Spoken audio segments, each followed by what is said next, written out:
Verset 1 à verset 3. Éphésiens chapitre 4. Verset 1 à verset 3. Éphésiens chapitre 4. Verset 1 à verset 3, il est écrit: Je vous exhorte donc, moi, le prisonnier dans le Seigneur, à marcher d'une manière digne de la vocation qui vous a été adressée, en toute humilité et douceur, avec patience, vous supportant les uns les autres avec amour, vous efforçant de conserver l'unité de l'esprit par le lien de la paix. Amen. Vous efforçant de conserver l'unité de l'esprit par le lien de la paix. Amen. Prions. Merci Seigneur pour ta parole. Que ta parole nous sanctifie, vivifie, nous délivre, nous restaure. Bénis la communion et que la gloire de l'honneur revienne à toi seul. Au nom puissant de Jésus. Amen. Amen. Ce sujet-là, ça fait plusieurs fois qu'on l'a abordé ici. Si j'ai pour mémoire, au moins trois fois qu'on l'a enseigné depuis quand on était à Rosier jusqu'à ici. 3 fois. Avant ici même, dans plusieurs assemblées, j'ai eu à parler de ça. Plusieurs assemblées, plusieurs cellules. Donc, je veux nous rappeler la nécessité, l'importance, la nécessité de conserver l'unité de l'esprit. Amen. Que Dieu nous bénisse. Vous voyez, dans le livre d'Éphésiens, c'est un livre qui est divisé en plusieurs parties. À partir du chapitre 4, Paul commence à parler de la marche chrétienne pratique. Il a parlé de la position des chrétiens. Du chapitre 1 au chapitre 3, c'est la position des chrétiens. Mais à partir du chapitre 4, il parle de la marche chrétienne. Et c'est dans le cas de la marche chrétienne qu'il dit, il les exhorte. Les exhortations, c'est un vif encouragement. Les exhorte tous les frères, toute l'Église, à conserver dans la marche là l'unité de l'esprit. Conserver l'unité de l'esprit. Ça, c'est quelque chose qu'il faut, on rappelle toujours aux chrétiens, il faut connaître ça. Il y a beaucoup de thèmes comme ça dans la Bible. Il faut connaître. Vous voyez, souvent les frères prient pour dire, Seigneur, donne-nous l'unité de l'esprit. Donc, il y a beaucoup de prières, il y a beaucoup de force dedans, on pleure même dedans, tout ça, mais ça n'a rien à voir avec la Bible. Hein. Paul ne demande pas de prier pour avoir l'unité de l'esprit. Est-ce qu'on comprend? On ne prie pas pour avoir l'unité de l'esprit, mes frères et sœurs. Ça, il faut que vous sachiez ça. Hein? On peut prier pour être unis, mais on ne prie pas pour avoir l'unité de l'esprit. On prie pour conserver l'unité de l'esprit. On doit conserver. Quand on dit conserver, ça veut dire quoi? Conserver, ça veut dire que tu as ça déjà. Est-ce qu'on comprend? Que Dieu soit béni. L'unité de l'esprit, parce qu'on est de la même famille. Donc, il y a une unité spirituelle qui est entre nous. C'est comme quelqu'un, quand on dit, vous êtes des frères et sœurs, vous êtes même papa, même maman, bien même maman, même papa, c'est qu'il est sûr, à partir de ce moment-là, vous voyez que c'est comme quelque chose que vous avez déjà. Vous avez déjà une unité. N'est-ce pas, frères et sœurs? Cette unité existe déjà. Il suffit que tu as cru. Dès qu'on a cru là, au Seigneur, cette unité-là existe déjà. C'est là. La seule chose qu'on peut faire, c'est de gâter ça. C'est tout. Tu peux gâter ou conserver. Donc, ce que Dieu demande, il dit de faire tout pour conserver. Alléluia. C'est comme une famille. Il y a une unité qui existe dans la famille. Mais ce qu'on peut faire, c'est quoi? C'est gâter. C'est tout. Ou bien conserver. Que Dieu nous bénisse richement. Dieu ne nous demande pas de prier pour l'unité de l'esprit. Je n'ai plus d'unité. Non, il dit de conserver. Faire tous nos efforts pour conserver. Et pour conserver ça, frère, c'est un travail. Pour conserver l'unité de l'esprit, là, c'est un travail. Hein? Ça ne vient pas au hasard.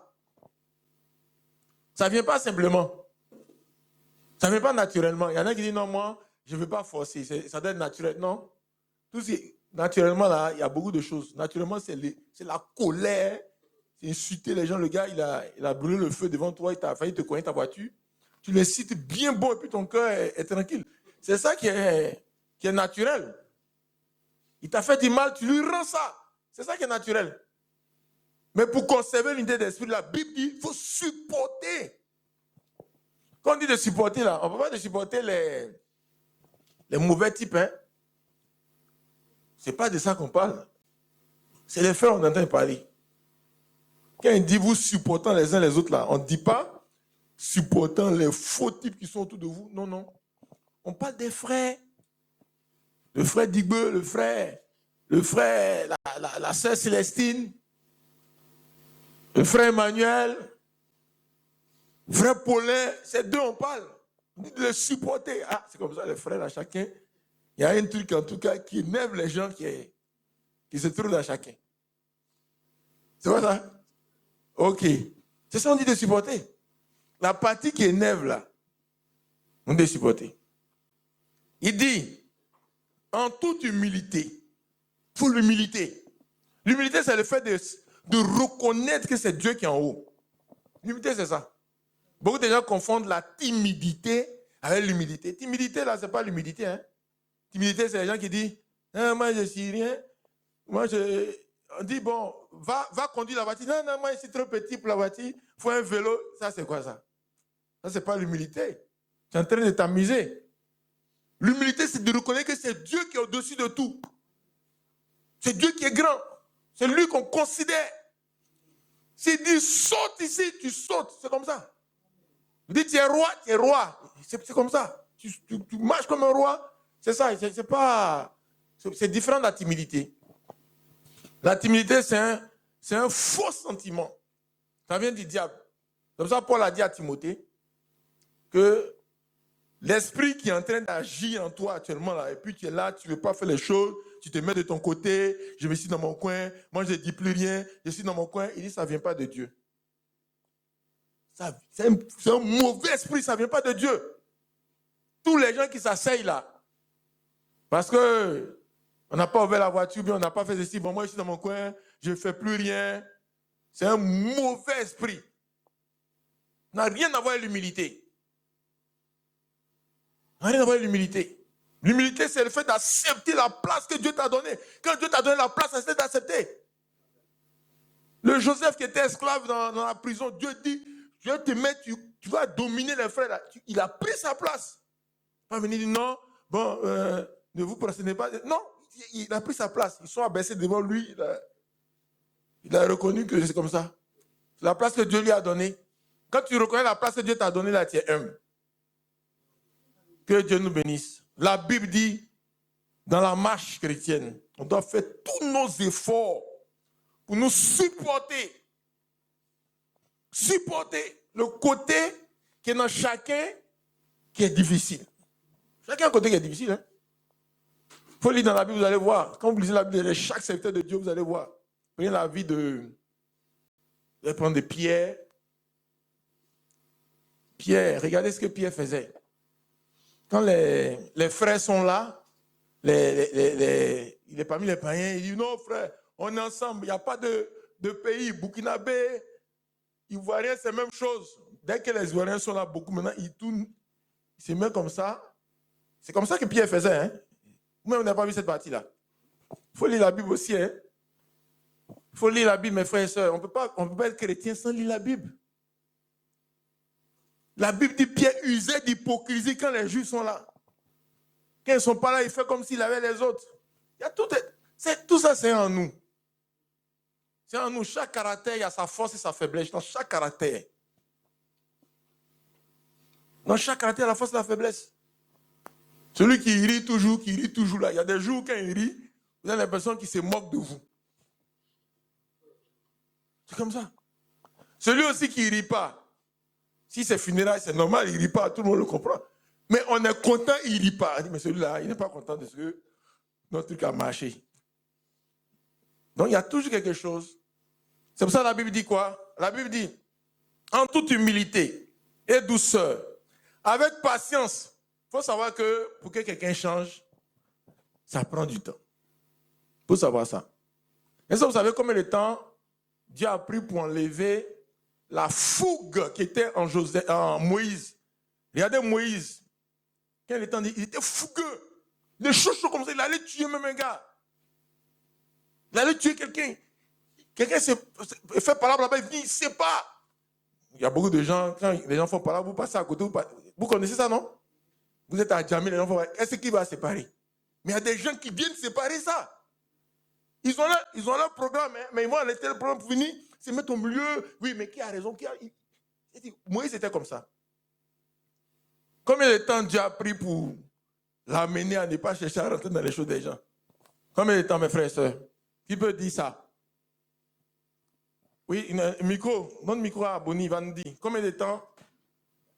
Moïse, il a pris combien de temps? 40 ans, mes frères, c'est 40 ans. Ceux qui sont impatients, le frère, il est converti. Beaucoup de gens qui sont ici, là, ils n'ont pas 40 ans de conversion. Hein? Ceux qui sont avec 40 ans là, ils ne sont pas beaucoup dans la salle ici.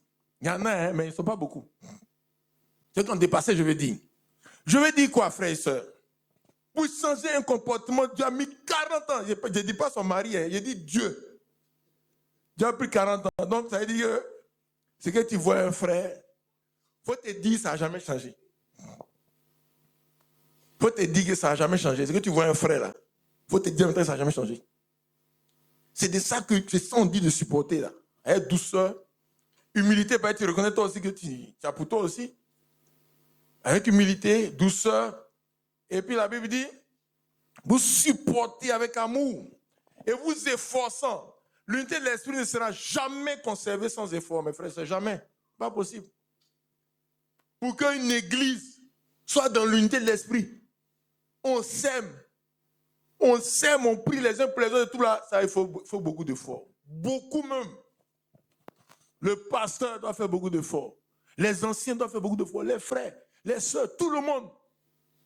Pour qu'une famille conserve l'unité de l'esprit, parce que l'unité de l'esprit, en fait, c'est une condition sine qua non pour la bénédiction de Dieu.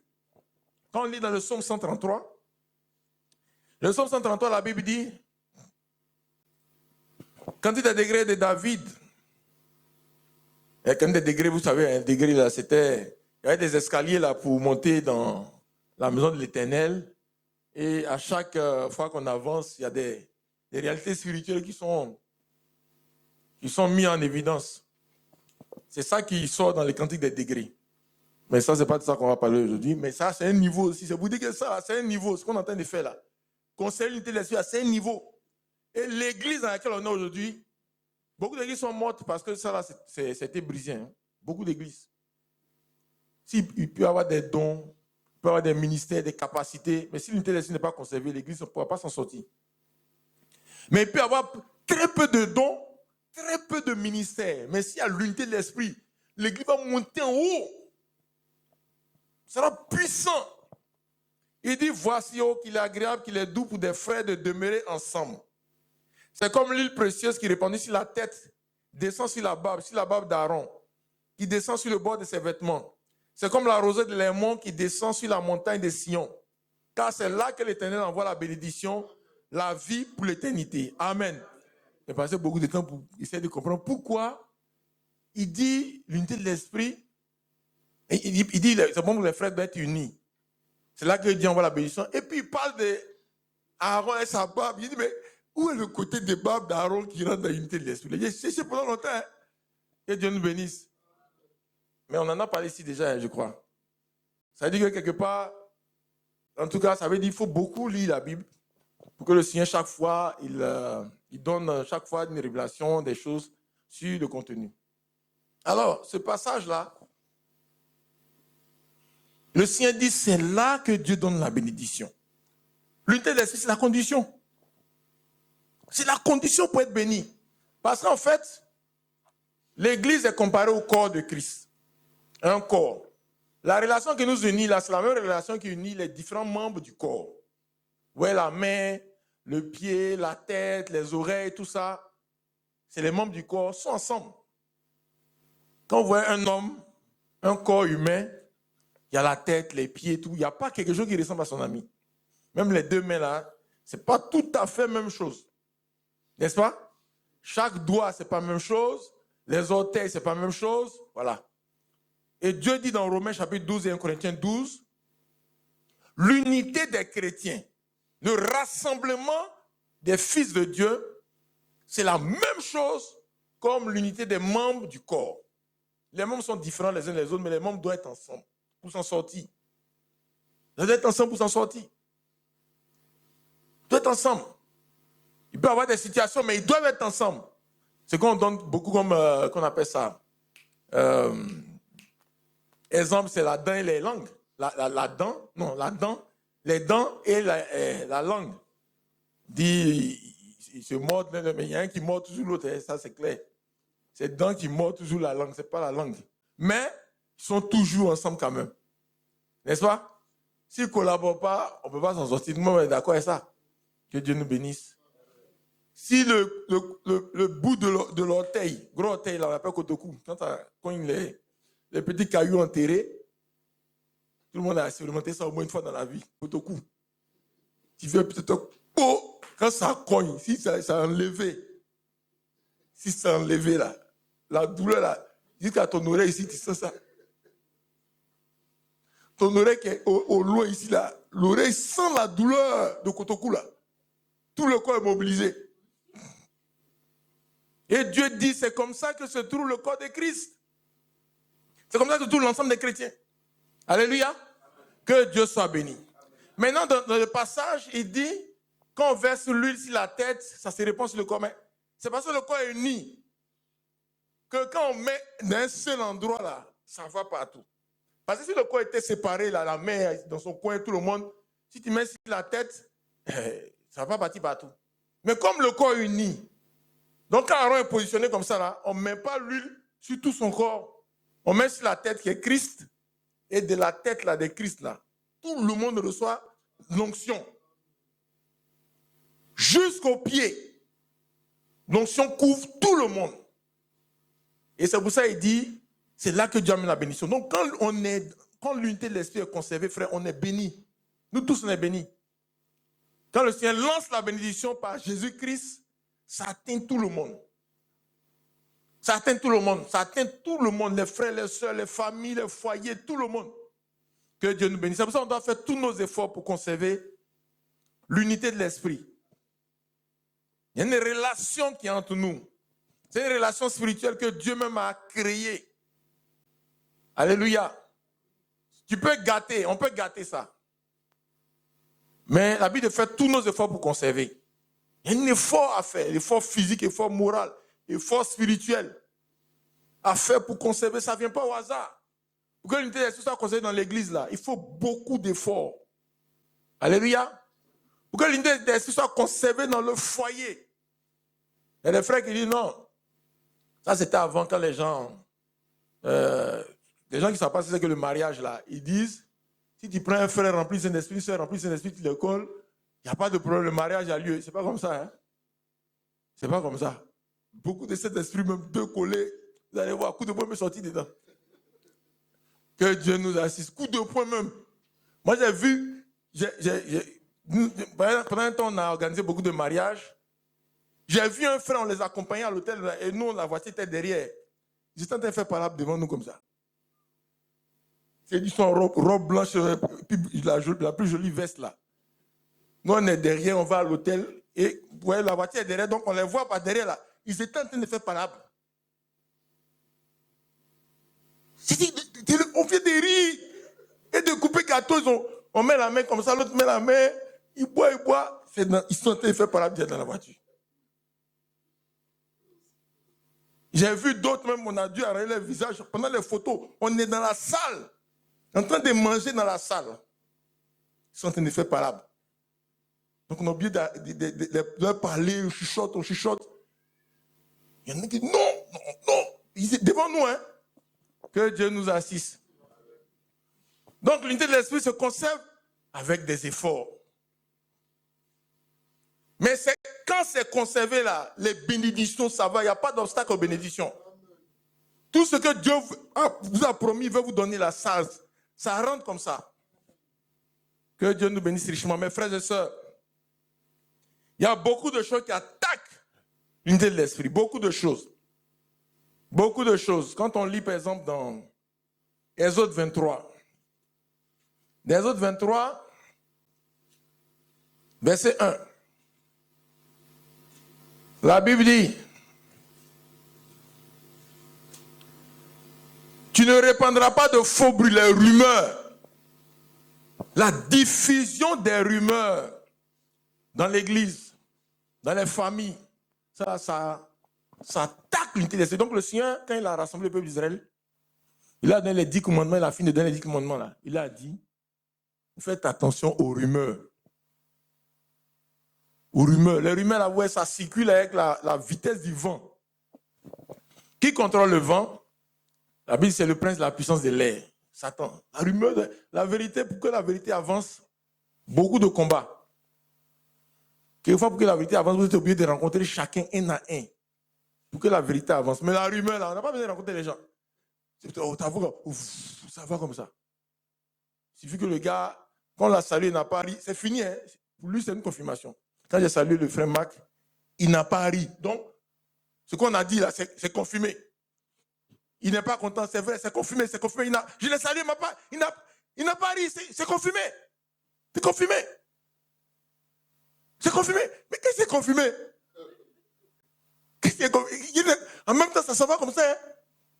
Si je passais là, crier. C'est confirmé, frère, c'est vrai. C'est vrai. Parce que de toute façon, il a crié là. Si ce n'est pas vrai, il n'allait pas crier comme ça. Il a crié de cette manière, ça veut dire c'est vrai. Que Dieu nous assiste.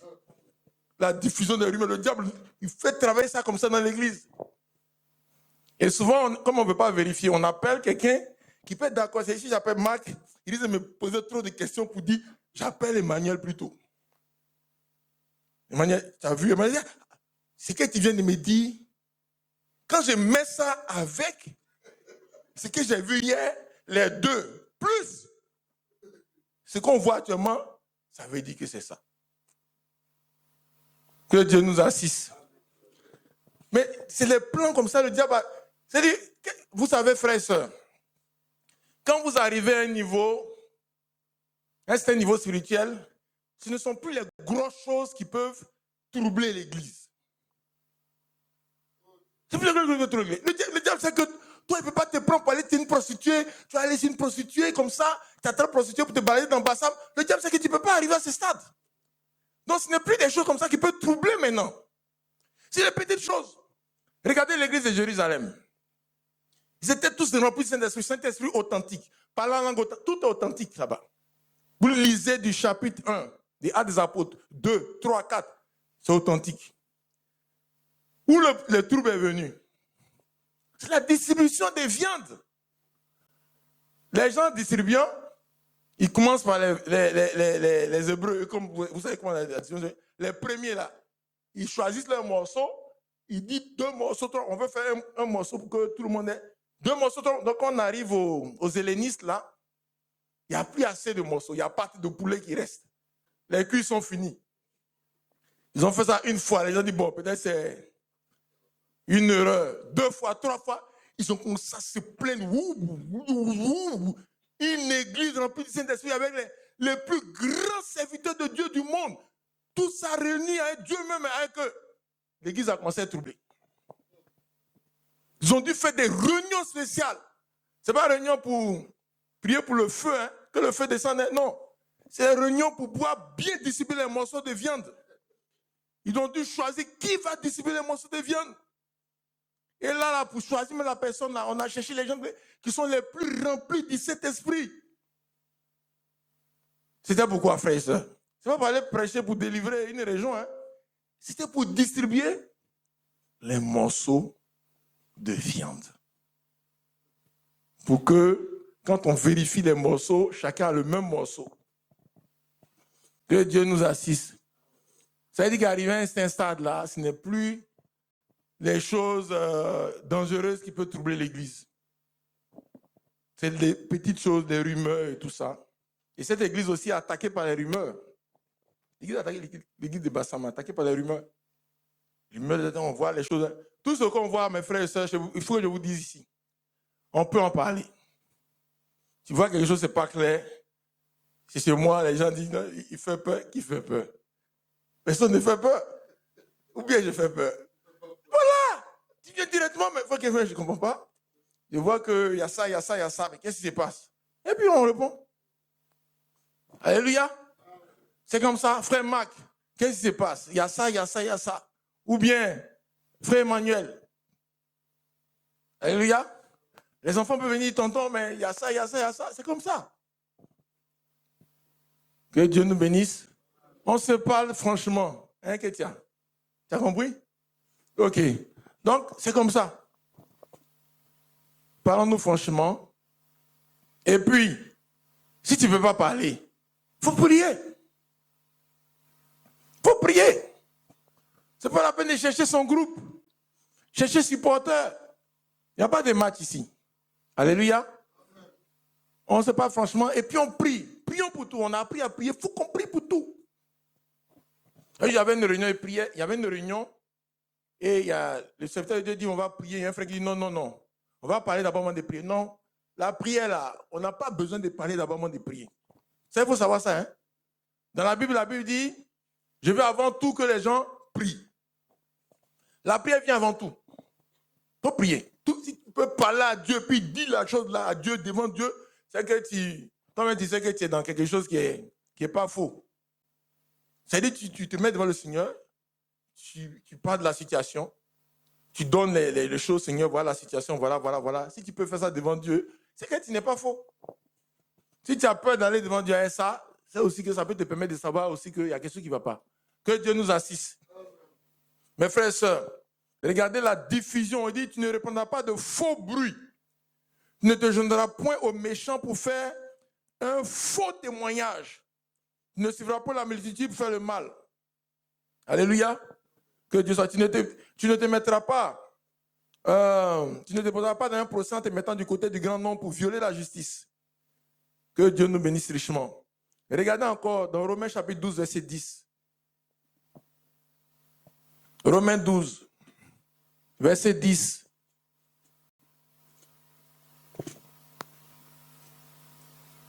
Il dit, par amour fraternel, soyez pleins d'affection les uns pour les autres. Par honneur, usez de prévenance réciproque. Prévenance réciproque, on doit être prévenant. Tout fait pour ne pas que, à cause de nous, les gens tombent dans un trou. On doit tout faire. Si quelque chose s'est passé là, vraiment, c'est qu'on n'a pas fait exprès. Mais nous-mêmes, de manière concrète, là, ce n'est pas la peine d'attendre les gens autour, non. Les laisser tomber dans le trou et puis après on va parler. Ce n'est pas la peine. Mais usons de prévenance réciproque, faisons tout pour que personne ne tombe dans un trou. On doit considérer la situation des uns des autres. Il dit que l'amour soit sans hypocrisie. Sans hypocrisie. Ayez le mal en horreur, attachez-vous fortement au bien. Par amour fraternel, soyez pleins d'affection les uns pour les autres. Pendant user de prévenance. Vraiment, il faut qu'on use de prévenance réciproque. Alléluia. Usons de prévenance réciproque. Chacun. Alléluia. Il y a un thème important souvent qu'on utilise, la division. Donc quand on lit dans 1 Corinthiens chapitre 11, verset 18, 1 Corinthiens 11, verset 17 d'abord, il dit, en donnant cet avertissement, ce que je ne loue point, c'est que vous vous assemblez non pour devenir meilleur, mais pour devenir pire. Et d'abord, j'apprends que lorsque vous vous réunissez en assemblée, il y a parmi vous des divisions. Division. Le thème division, c'est un thème qui vient de la Bible. La division, c'est quoi? C'est la rupture de l'unité de l'esprit. Et l'église qui était la plus divisée dans la Bible, c'est l'église de Corinthe. Il dit, lorsque vous vous rassemblez, il y a des divisions.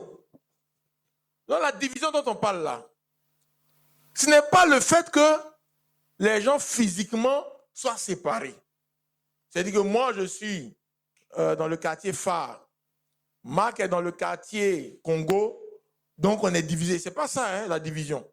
Vous voyez, ils sont ensemble dans la même église, dans le même lieu physique. Ils sont tous ensemble dans le même lieu physique. Et Paul dit, il y a des divisions parmi eux. Pourquoi? Il y a une rupture de l'unité de l'esprit. Physiquement, ils sont ensemble, mais il y a une rupture de l'esprit. Donc, l'église est divisée. C'est ce qu'on appelle une église divisée. Une église divisée, c'est une église dans laquelle il y a une rupture de l'unité de l'esprit. Je vais vous donner un exemple très, très facilement. Parlons de la famille Digbeu. J'aime bien ça, Digbeu. La famille Digbeu. La famille. Quand on dit la famille Digbeu est unie, est-ce que ça veut dire le grand-père, la grand-mère, les oncles, les tantes, les enfants, est-ce que ça veut dire qu'ils habitent dans la même maison? C'est ça que ça veut dire? Non. Il y a un qui peut être à Washington. Il y a un qui peut être à Londres. Il y a un qui peut être à Zoukoube. Il y a un qui peut être à Bobo Dereraï. Il y a un qui peut être à la Riviera. Mais la famille est unie là. C'est une unité spirituelle. C'est pas ça? Ok. Maintenant, quand on dit la famille Digbeu est divisée, la famille Digbeu est divisée, ils peuvent être dans la même maison. 10 chambres salon. Tous les oncles, les tantes, eux, tout peut être dans la même maison. Hein, mais quand la famille Digbeu est divisée là, c'est une rupture spirituelle. Physiquement, ils peuvent être ensemble, mais c'est la division. Est-ce qu'on comprend? C'est quand l'église, quand Dieu dit que l'église de Corinthe est divisée, c'est pas le fait qu'ils ne sont pas dans le même lieu de prière. Ils peuvent être dans le même lieu de prière. Est-ce qu'on comprend? Et ils sont dans le même lieu de prière. Puis il dit, lorsque vous vous assemblez, c'est-à-dire qu'ils sont dans le même lieu de prière. Mais chacun a son groupe. Et il y a beaucoup de choses. On va voir les signes de la division tout à l'heure. On va lire ça nous-mêmes. Il y en a qui confondent la séparation avec la division. La séparation est différente de la division. Le terme séparation a été utilisé dans la Bible concernant Abraham et Lot, concernant Paul et Barnabas. Mais le terme division, ça concerne l'église de Corinthe. Regardez bien. Regardez bien. Dans l'église de Corinthe, vous lisez 1 Corinthiens chapitre 1, verset 10. Il dit, je vous exhorte, frères, par le nom de notre Seigneur Jésus-Christ, à tenir tous un même langage et à ne point avoir de division parmi vous, mais à être parfaitement unis dans un même esprit et dans un même sentiment. Car, mes frères, j'ai appris à votre sujet par les gens de Chloé, il y a des rivalités au milieu de vous. Il y a des rivalités, il y a des disputes. Il y a des rivalités, il y a des disputes. Et quand vous lisez dans 1 Corinthiens chapitre 3, verset 1 à 4, il dit en effet, puisqu'il y a parmi vous de la jalousie, il y a des disputes. Il y a des disputes, il y a de la jalousie. Il y a un dit, moi je suis de Paul, moi je dis d'Apollos. L'église, ils sont physiquement ensemble, mais vous voyez qu'il y a des médisances. Il y a des calomnies. Il y a des accusations. Il y a des procès, il y a des procès au milieu d'eux. Il y a des complots. Il y a des complots. On regarde le frère, il a porté une Besley. Ah! Le frère n'a pas d'amour. Moi, il s'en tapette, lui, en Besley. Ça devient parable dans l'église, là. Sa voiture est climatisée. Je me souviens, quand les voitures sont venues au début, vous savez, avant les voitures, hein, enfin, nous, quand on était petits, les voitures, tu prends la clé, tu ouvres, comme ça, beau, c'est comme ça on fait. Puis tu dis bien pour voir si c'est bien fermé. Et puis les voitures sont venues, cling-ling. Vous connaissez cling-ling, non? Quand cling-ling est arrivé, c'est devenu affaire. Hein? Ils sortent, tu fais cling-ling, ah! Le frère, il fait malin. Les frères sont orgueilleux. Non, dans un temps dans l'église, là, les frères, quand ils font comme ça, quelquefois, il y a un trou ici. Si tu as porté un petit truc avec cravate, le frère est orgueilleux. Si tu as tes tapettes et que tu fais comme ça, on voit tes aisselles en ce moment, tu dis voilà, le frère humble, il attend l'enlèvement, il ne compte pas si quelque chose sur la terre. Qui t'a dit que tu ne dois pas manger sur la terre avant l'enlèvement? Qui t'a dit que tu dois voyager le ventre creux? Hein? Mange sur la terre d'abord. Que Dieu nous assiste. Il y a beaucoup de choses, on est passé par là. Ce n'est pas fini. Donc dans l'église de Corinthe, il y avait beaucoup de jalousie. Les gens ne peuvent pas célébrer qu'un frère a réussi. Il dit, oh, il fait malin lui là. Malin. Comment il a fait pour être délivré pour que lui, il quitte de Woro à voiture climatisée où ça fait... Alors qu'il y a d'autres frères pour démarrer, on vient appeler les frères. Moi, on a aidé les frères à démarrer la voiture. Tu as jamais fait ça, Emmanuel? Les frères viennent, tout ça, c'est comme ça. Vous avez fini l'église. Qui a dit ça, c'est plus spirituel?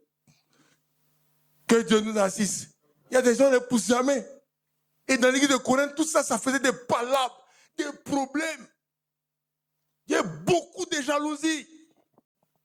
On regarde le type d'épargne, là, c'est Was ou bien c'est Vlisco ou bien c'est indien ou bien c'est chinois. Tout ça, ça faisait des palabres dans l'église de Corinthe. Que Dieu nous assiste. C'est ça les divisions. C'est la jalousie. On ne confirme rien. On dit non, lui là, il doit être méchant. Il doit être mauvais. Il n'est pas bien. Il y a un frère qui m'a dit, il dit frère, c'est qui à mon frère à moi? J'ai dit, mais frère, pourquoi tu cites le passage là comme ça? C'est qui à mon frère? Pourquoi tu dis? Il faut dire c'est qui à toi, à ton frère? Lui, quand il veut dire là, c'est qui à mon frère à moi? Mon frère, une voiture, c'est pour moi. Mon frère, une villa. Pourquoi pour les autres, c'est pour toi? Dis pour toi et pour les autres. Ils ne donnent jamais rien aux gens, ces gens. Que Dieu nous assiste. Chaque fois qu'il cite le passage, c'est qui à mon frère et à moi. Il ne s'est jamais trompé pour dire ce qui a lui à son frère. Et ça fait des palabres dans l'église de Corinthe. De la jalousie. Des murmures. Des accusations. Des mauvais souhaits. On veut que le frère tombe. On veut que le frère tombe. On veut qu'il tombe. Que Dieu nous assiste. C'est ça qui était dans l'église de Corinthe. Regardez dans 1 Corinthiens 6:1. On dit, ils s'accusaient. Et ils s'amènent dans la justice. Hein. Et quand c'est le juge même qui sépare les gens, c'est des situations qui arrivent. Hein. Le juge dit aux frères, dit, mais vous êtes de la même église. Allez-y, vous entendez un peu. Vous êtes venir ici. C'est l'affaire de l'église, on est allé signer là-bas. Hein. Qui doit être pasteur là? C'est ça que le juge, on veut que le juge tranche. Je le dis à votre honte. Et ça, c'est l'église de Corinthe. Beaucoup de divisions. Absence de pardon. Absence de pardon.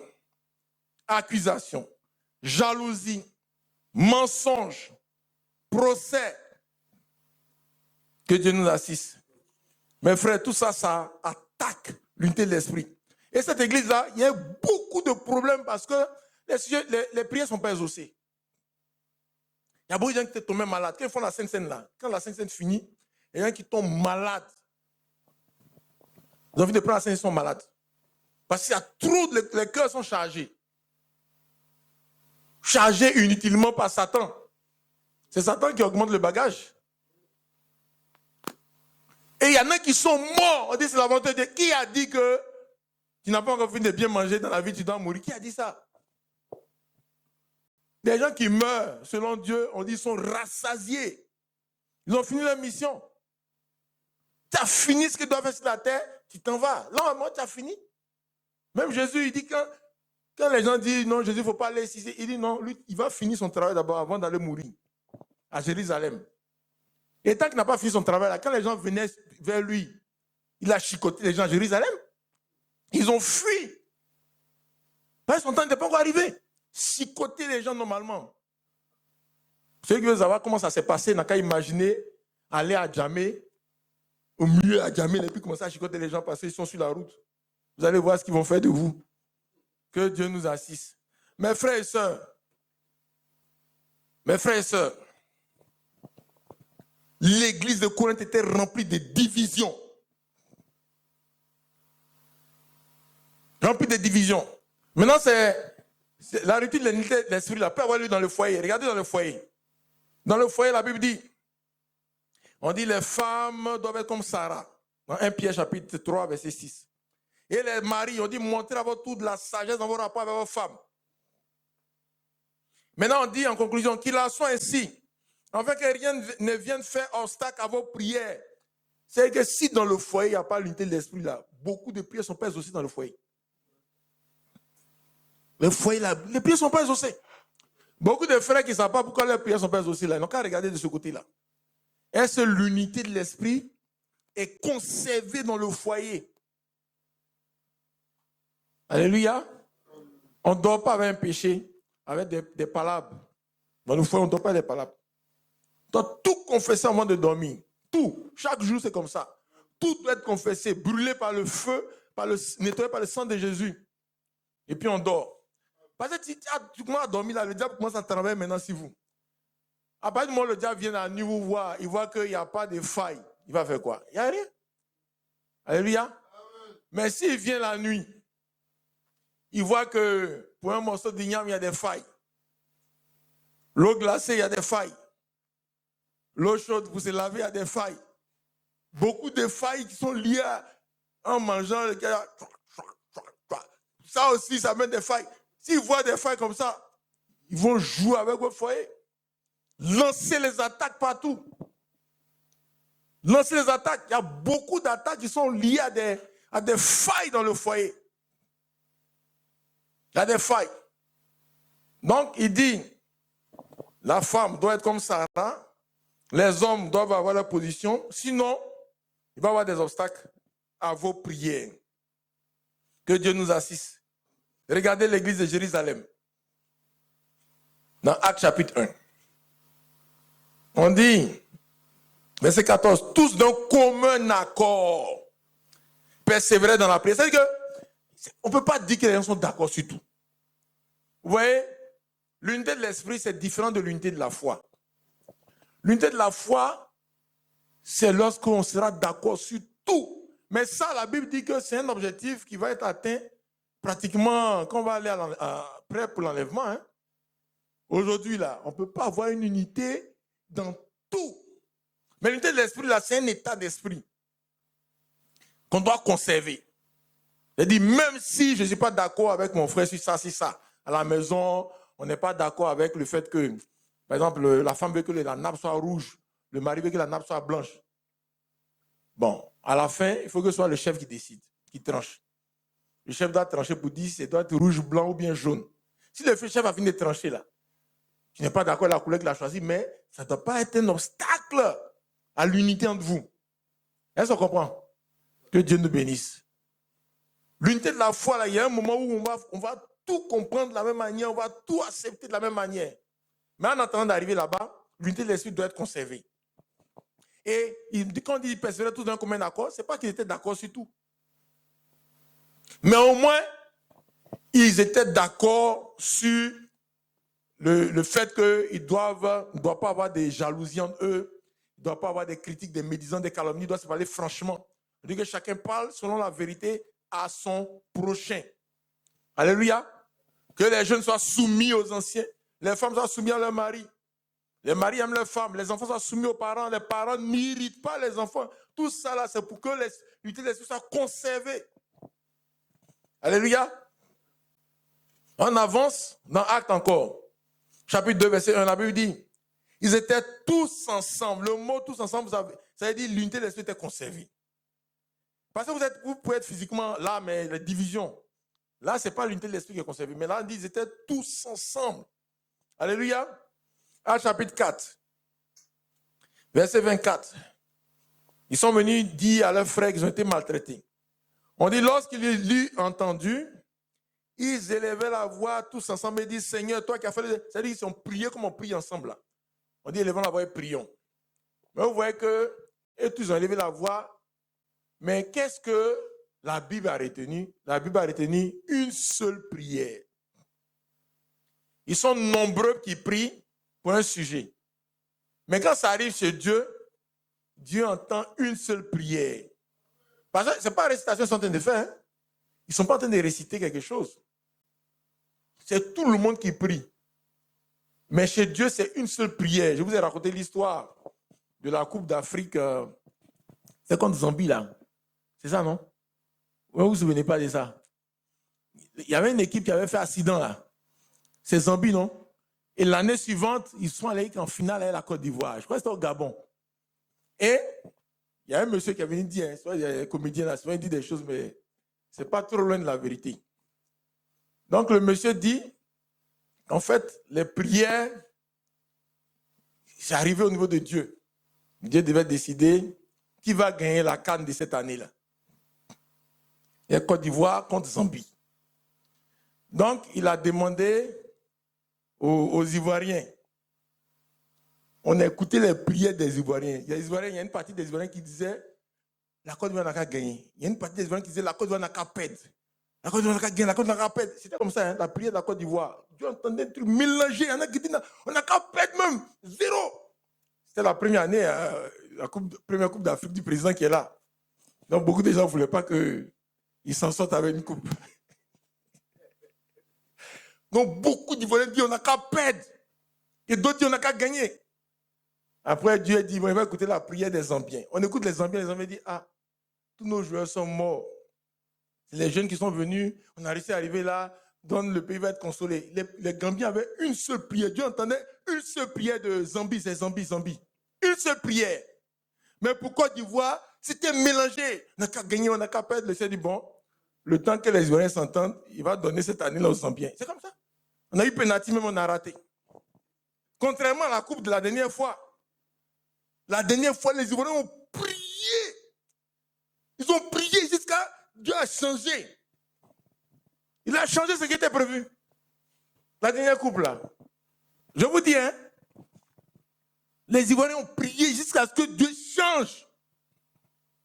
Malgré les fétiches qu'ils sont allés faire à Korogo, à Dabou, tout ça, il a donné quand même la coupe à la Côte d'Ivoire. Parce que les chrétiens, ils ont jeûné, ils ont prié comme ils n'ont pas, c'est pas possible. C'est comme ça c'est pas l'unité de l'esprit. Alléluia. Si l'église conserve l'unité de l'esprit là, il n'y a pas quelque chose qui peut nous bloquer. Il n'y a pas quelque chose qui peut nous bloquer. Toute la Côte d'Ivoire là, c'est ce que nous avons décidé, c'est ça qui va se faire. C'est par nous que le feu va décider où le pays va partir. Quels sont les sujets qui vont être exaucés? Comment on va s'en sortir? Tout ça. Alléluia. Dans Matthieu 18, il dit, si 2 parmi vous s'accordent, le Seigneur considère les rassemblements des chrétiens. Il considère les rassemblements des chrétiens. S'ils sont 2 ou 3 seulement dans un endroit, s'ils s'accordent là, c'est ce qu'eux ils demandent que lui les ose. Ce qui devient plus difficile, c'est quand on est plus de 2 ou 3. Or là, on est plus de 2 ou 3. N'est-ce pas? Donc, on ne peut plus dire 2 seulement, ça suffit. On a envie de considérer maintenant le peuple, que Dieu nous assiste. Mais chacun doit considérer sa position par rapport au corps de Christ, doit considérer la position par rapport à l'unité de l'esprit. Pour que cette unité de l'esprit soit conservée. Alléluia. Et il dit que si on s'accorde là, quel que soit ce qui est demandé, tout ce qu'on lit sur la terre, lui bloque ça dans le ciel. Spirituellement. Tout ce qu'on délie aussi, il délie. Que Dieu nous bénisse richement. Il a dit aussi dans Matthieu 5, verset 23, que si tu vas présenter ton offrande, que tu te souviens que ton frère a quelque chose contre toi, il faut que tu règles ça. Ne laissons pas les problèmes pourris entre nous. Entre un homme et sa femme, aucun problème doit pourrir. Entre les frères, c'est aucun problème doit pourrir. Il ne faut pas qu'on laisse un problème pourri. Partout, on va laisser de l'obscurité s'installer entre nous. La pourriture, là, il faut savoir que ça sera une faille que l'ennemi va exploiter. C'est une faille que la sorcellerie va exploiter. Aucun sorcier ne peut rentrer pour nous attaquer, s'il n'y a pas de faille. On a vu ça dans l'histoire de Balaam. Balaam, il a cherché une faille d'abord. Et il a créé une faille en rompant. L'unité de l'esprit peut se rompre aussi par la vie de péché. Hein. À Corinthe, là, il y avait des gens qui vivaient aussi dans l'impudicité. Tous les frères sont ensemble, mais il y en a qui vivaient dans l'impudicité, comme il dit dans 1 Corinthiens chapitre 6. La Bible parle de l'impudicité. Il y en a qui vivent dans l'impudicité. Effectivement, s'il y a l'impudicité là, ça rompt aussi l'unité de l'esprit. S'il y a des gens qui sont dans la pornographie, ça rompt l'unité de l'esprit. C'est des failles. Si dans le foyer, le monsieur sans toucher d'autres femmes, sans toucher d'autres femmes, la femme se laisse toucher par d'autres gens, tout ça, ça rompt l'unité de l'esprit. Si dans le portable de certains, il y a du faux qui rentre là, ça rompt l'unité de l'esprit. De péché aussi rompt l'unité. C'est ça que Balaam a fait pour faire la faille en Israël. Il a mené une partie des Israélites à vivre dans le péché, avec les filles des Moabites. Et ça a rompu la muraille de sécurité autour d'eux. Que Dieu nous bénisse richement, mes frères et sœurs. Nous allons prier ensemble le Seigneur. Devant nous, prions le Seigneur. Il faut que nous fassions tous nos efforts pour que l'unité de l'esprit soit conservée. Tous nos efforts. Prions ensemble le Seigneur, prions ensemble le Seigneur, prions ensemble le Seigneur. Les médisances, les mensonges, diffusion de fausses rumeurs, que tout cela de l'ordre soit mis dans nos vies. Nous séparons de ces choses, de l'ordre soit mis dans nos vies. Prions le Seigneur.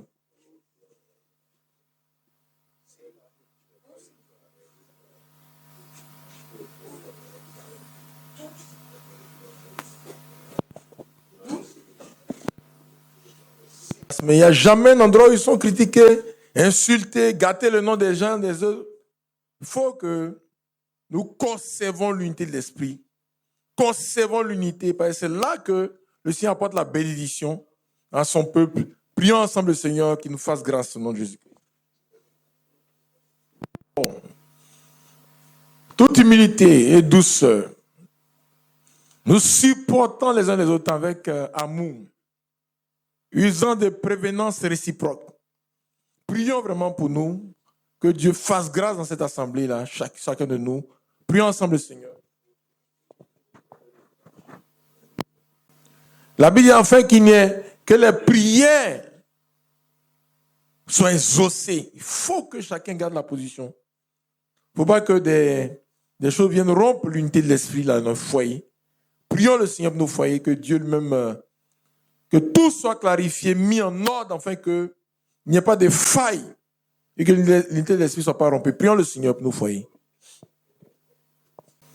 Il va prier pour nous. Et frère Ulrich va prier ensuite pour nous. Père céleste, notre Dieu, nous venons à toi à la suite de ce message que tu nous as adressé ce matin, en nous exhortant à conserver l'unité de l'esprit au milieu de nous, dans cette église, dans nos foyers, dans nos regroupements. Père,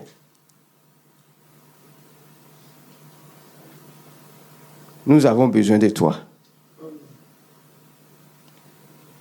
Viens à notre aide. Fortifie-nous, conduis-nous, Jésus. Ô notre Dieu, partout ou par faiblesse ou par inconscience, je dirais par insouciance,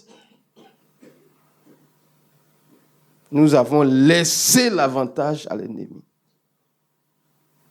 De sorte à ce que, Seigneur, aujourd'hui encore, il te plaît de nous rappeler à l'ordre par rapport à ce sujet. Seigneur, pardonne-nous. Fais-nous grâce. Nous avons besoin, Seigneur, de conserver tout l'esprit dans cette église. C'est pour cela que nous prions, nous te prions pour chaque frère, pour chaque soeur, ceux qui sont là, ceux qui ne sont pas là. Seigneur, donne-nous la force pour conserver l'unité de l'esprit dans cette église. Que tout ce qui est faux, qui peut être des obstacles, des failles, soit ôté au nom puissant de Jésus. Tu nous as adressé tes recommandations. Que personne ne soit un obstacle. Que personne, Seigneur Jésus, ne soit un véritable obstacle. Nous voulons, Père, que la communion fraternelle, la communion avec ton esprit soit totale. Que chaque frère soit en communion avec ton esprit dans cette église. Afin que la communion soit totale au milieu de nous, Seigneur Jésus. Visite-nous.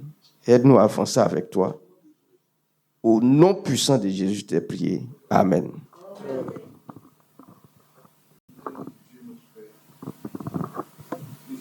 Encore ce matin. C'est toi le Dieu grand, le Dieu puissant, le Dieu redoutable.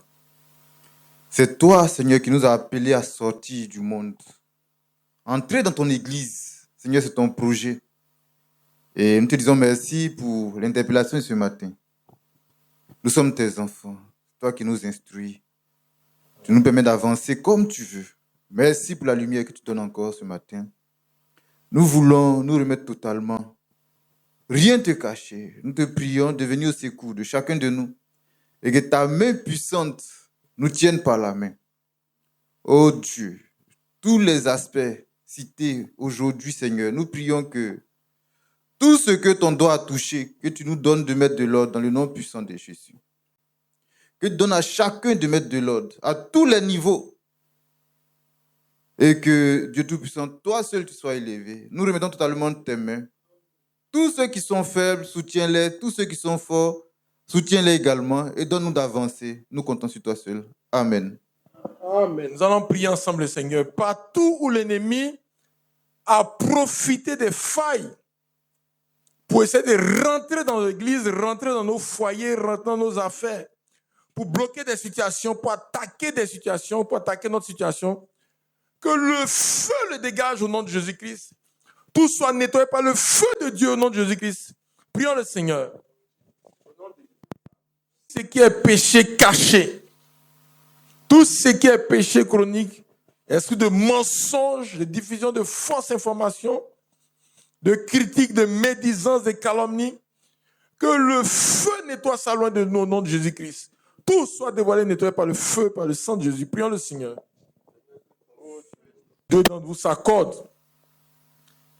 Et si tout ce que vous lirez, c'est que le Seigneur nous réveille dans la prière. Nous réveille dans la prière et dans le combat spirituel. Réveille dans la prière d'unité, dans chaque foyer et dans toute l'église. Prions le Seigneur au nom de Jésus-Christ. Oh Dieu. Spirituel malsain. Des liens qui sont liés au péché, aux situations qu'on a citées dans la prédication. Que le feu détruise ces liens au nom de Jésus-Christ. Feu libère chacun au nom puissant de Dieu de tout lien malsain lié à ces confusions-là qui étaient remplies dans l'église de Corinthiens. Au nom puissant de Jésus, prions le Seigneur. Pas tous ces sujets.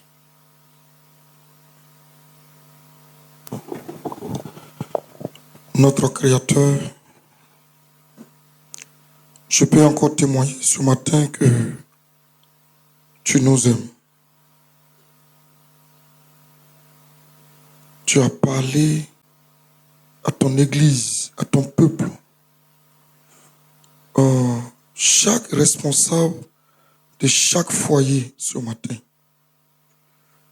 même les jeunes ont été servis. Même les enfants qui n'ont pas dormi ont été servis. Nous te demandons, Seigneur, de nous conserver en toi. Je t'en prie, conserve-nous en toi. Et taille-nous. Que ton esprit nous façonne. Nous comptons sur toi. Tu n'as pas parlé de quelqu'un ce matin. C'est de nous que tu as parlé. En commençant par moi. Moi le premier, Jésus. Moi et ma famille. Ton pasteur et sa famille. Et tous les autres frères et les familles. Jésus, nous te demandons de nous délivrer. Partout. Toi-même, tu sais que on n'est pas encore délivré là. Que ta grâce nous visite ce matin. Comme tu viens de le faire encore en nous parlant. Nous te demandons ton côté qui délivre tes enfants là. Que ce côté-là nous visite maintenant dans le nom de Jésus-Christ. Que les cœurs soient touchés, les pensées soient touchées, que chacun soit rempli de ton esprit. Que chacun soit rempli de ton esprit qui est l'amour, Seigneur. Nous comptons sur toi. C'est en ton nom que tout genou fléchit. En ton nom ce matin, nous chassons tous les démons de division au nom puissant de Jésus-Christ. Nous chassons tous les démons de manque d'amour. Oh Dieu, aie pitié de nous. Comme tu nous aimes et tu nous visites chaque jour. Et tu es là ce matin parce que tu dis toujours, là où il y a 2 et 3 personnes en ton nom, toi tu ne vas jamais cesser d'être là. Nous le croyons, tu ne mens jamais. Et comme tu es le Dieu qui n'échoue jamais, ton église de Bassam, quand tu parlais à ton église à travers ton serviteur, tu as dit, dans l'église de Bassam là, Seigneur, tu as touché des points. Tu as touché des points. Je t'en prie. Des plus petits au plus grand. Du pasteur jusqu'au plus petit. Nous te demandons, nous t'appelons, Seigneur, pour notre délivrance. Parce que nous voulons rester unis et crier à toi. Nous voulons vraiment conserver l'esprit. S'il te plaît. Pense à nous, Seigneur. Dis un mot sur notre délivrance. Fais-nous grâce. Nous comptons sur toi et appelle tous les cœurs à compter sur toi. Parce que tu es notre Seigneur. Personne ne vient ici pour voir le pasteur ou la soeur ou le frère. Mais nous venons ici, Seigneur, dans l'ensemble là, c'est de crier à toi pour notre délivrance. Je t'en prie. Si nous sommes délivrés, tout sera correct.